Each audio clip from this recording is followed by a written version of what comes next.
안녕하세요. 주부참치입니다. 일전에 영상에서 제가 AI 7 시스터즈라고 이름을 짓고 모아가는 7가지 종목을 말씀드린 적이 있었는데요. 오늘은 그중 하나인 팔란티어 2분기 실적 리뷰를 보면서 어떤 기업인지 알아가 보려고 합니다. AI 7 시스터즈라는 이름은 사실 제가 그냥 지은 것인데요.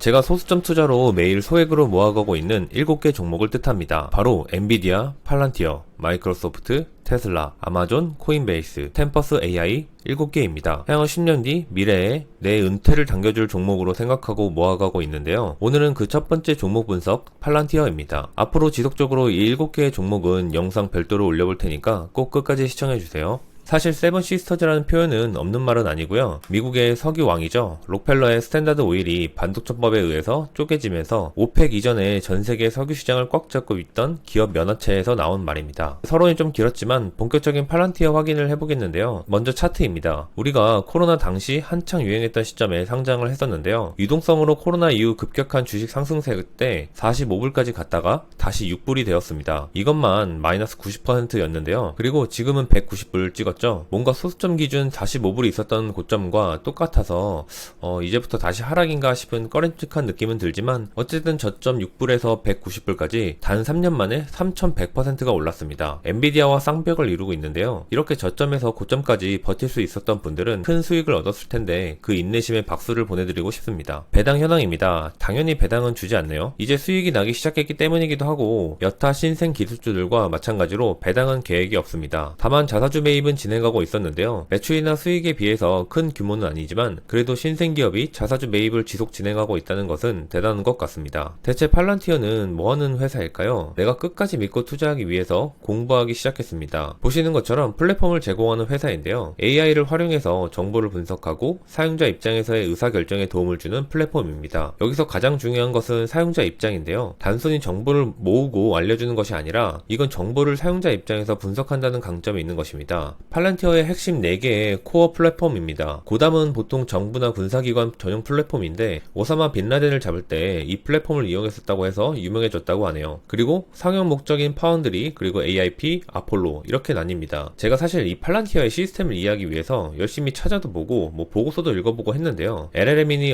어쩌니 하면서 이야기가 나오고 있는데 시스템 자체를 이해하는 것은 진짜 포기했습니다. 이게 공대생이 아니라 문과생의 한계더라고요. 생각해보면 근데 저는 경영학도입니다. 그러다 보니까 굳이 내가 공대생도 아니고 이 시스템을 전부 이해를 해야 하나? 하는 생각이 들더라고요. 제가 화이자를 열심히 분석하고 하지만 화이자 제품 성분이 뭐가 들어간지 그 성분이 어떤 특성이 있는지 하나하나 다 알 필요가 없듯이 이 플랫폼들은 세상에 어떤 이로움이 있고 시장성이 있는지 정도만 판단하면 되지 라는 생각을 하게 됐는데요. 물론 문과쟁이라 포기한 것도 있습니다. 그래도 문과쟁이니까 경영학도로서 한 줄 평으로 조금 표현을 해보자면 파운드리는 정보의 저장을 하는 집합체죠. 파운드리 온톨로지라고 하는데 정보의 단순 저장을 넘어서 정보의 정의와 분류를 진행하는 것이라고 합니다. 여기서 핵심은 카테고리화죠. 단순히 그 정보를 가지고 있는 것이 아니라 활용하는 것입니다. 지식이 많은 게 아니라 지혜롭다고 표현하는 것이 좋을 것 같습니다. 그리고 그 정의되고 분류된 정보를 활용해서 소비자에게 의사결정을 도와주는 AIP가 있습니다.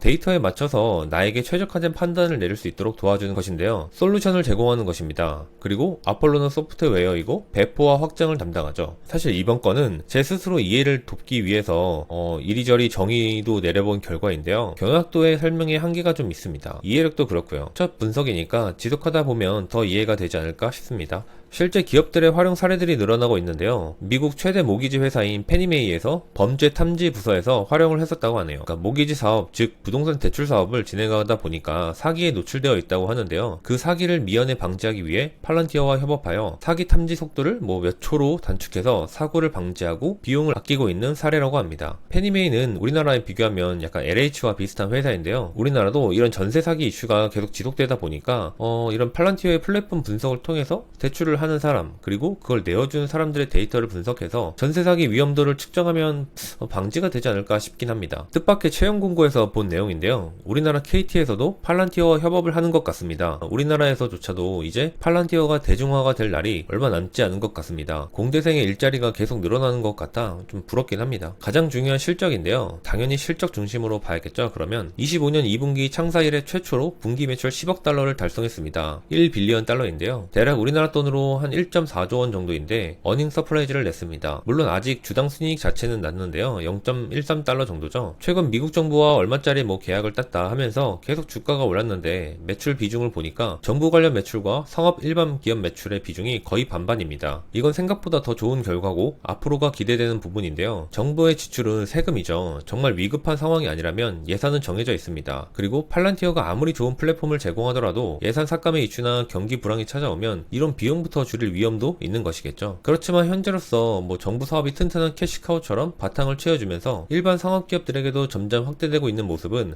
긍정적이라고 생각하고 있는데요. 그리고 무엇보다 성장률 하나는 정말 무시무시합니다. 전년 동기 대비 매출이 40% 이상 늘어났습니다. 직장인 분들이라면 아시겠지만 사실 전년비 40% 늘어난다는 게 결코 쉬운 것이 아닙니다. 저도 일해봤으면 좋겠는데요. 지역별 매출을 보면 아직 한계점도 보이긴 합니다. 미국의 매출이 압도적인데요. 미국과 영국이 주력 고객이고 그 외에는 아직 비중이 미약합니다.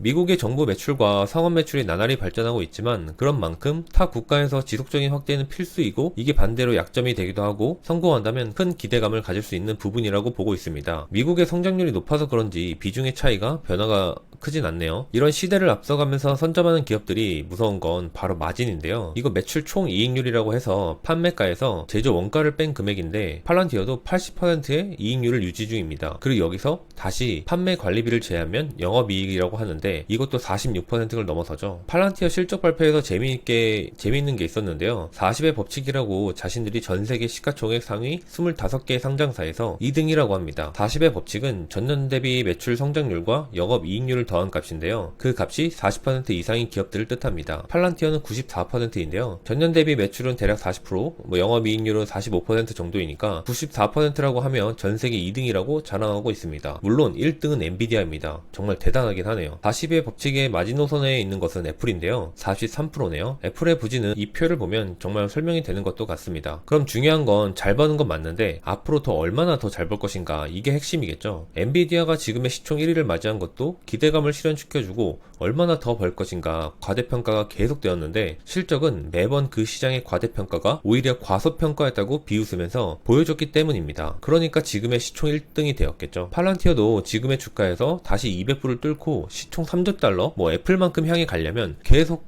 성장을 보여줘야 하는 숙제가 있습니다. 팔란티어의 상업 고객은 692개인데요. 총 900개가 조금 안 되는데 정부 기관이 주 매출이기 때문에 숫자 자체는 낮겠죠. 저 상업 거래처를 늘리는 것이 팔란티어의 핵심이라고 생각됩니다. 물론 꾸준히 성장은 하고 있죠. 25년 전체 가이던스도 상향하면서 매출은 40억 달러, 약 우리나라 돈으로 한 6조 원 정도 육박하는 매출을 예상했는데요. 정말 엄청난 성장이긴 합니다. 거래처 수가 적은데 6조 원의 매출이면 그냥 계산하기 쉽게 거래처가 1000개라고 치고 매출이 6조라면 거래처 한 개당 60억의 매출을 올리고 있다고 보면 됩니다. 반대로 생각해보면 팔란티어의 플랫폼 서비스가 얼마나 비싼지 생각이 되기도 하는데요. 상업 부분에서 최소 85%의 성장을 기대하니까 앞으로 기대가 커지고 그 기대가 다시 주가에 반영되는 이유가 분명한 것 같습니다. 언제부터인가 미국의 테크 회사들이 성장률이 두 자리가 당연하게 된 것 같은데요. 저는 이제 식품업계에 있다 보니까 이 두 자릿수 성장이란 게 잘 와닿지는 않습니다. 저희는 이익이 한 자리가 당연하거든요. 영업이익 40%? 정말 꿈의 숫자입니다. 꿈과 희망을 품고 팔란티어를 투자하지만 반대로 리스크도 있습니다. 그리고 그 리스크를 분기 보고서에서도 냈었는데요. 사실 팔란티어가 지금과 같은 기존의 기대감이 흑자 전환되면서 본격적인 스타트를 끊었다고 할 수 있습니다. 그런데 그 성장을 못할 수 있다 라고 직접적으로 표현을 했는데요. 이런 테크 기술들이 성장을 못한다는 건 주가가 빠르게 오른 만큼 정말 빠르게 지옥으로 향할 수도 있습니다. 지속적인 운용비용 증가와 마케팅 비용으로 수익을 못 올릴 수도 있다 라고 하고 있는데요. 물론 이번 분기 보고서에서 운영비용이나 마케팅 비용이 특별히 올라가서 부담이 되진 않았는데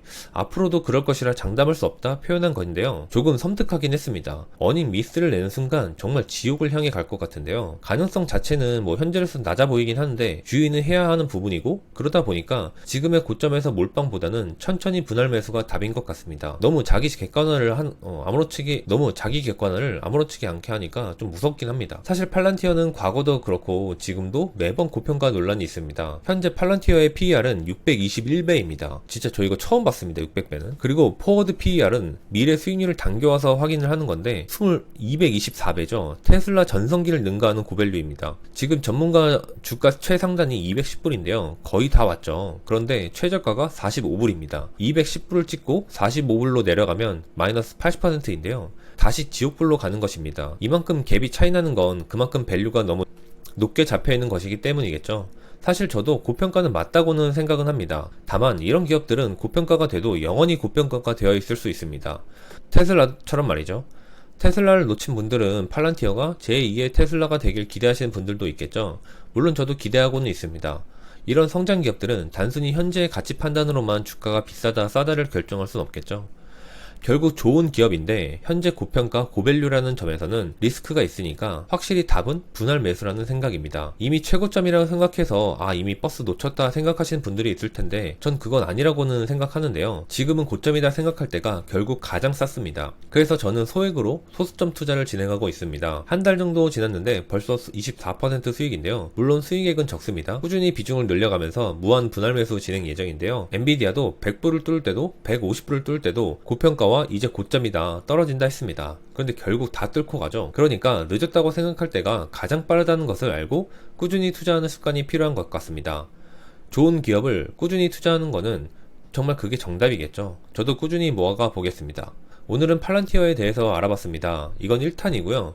제가 이제 초반에 말씀드렸듯이 AI 7 시스터즈 종목들의 영상을 지속적으로 업데이트 해보겠습니다. 다음 기업은 마이크로소프트를 생각 중인데 데이터 센터에 대한 이야기를 해보려고 합니다. 많은 기대 부탁드리고 오늘도 시청해주셔서 감사합니다.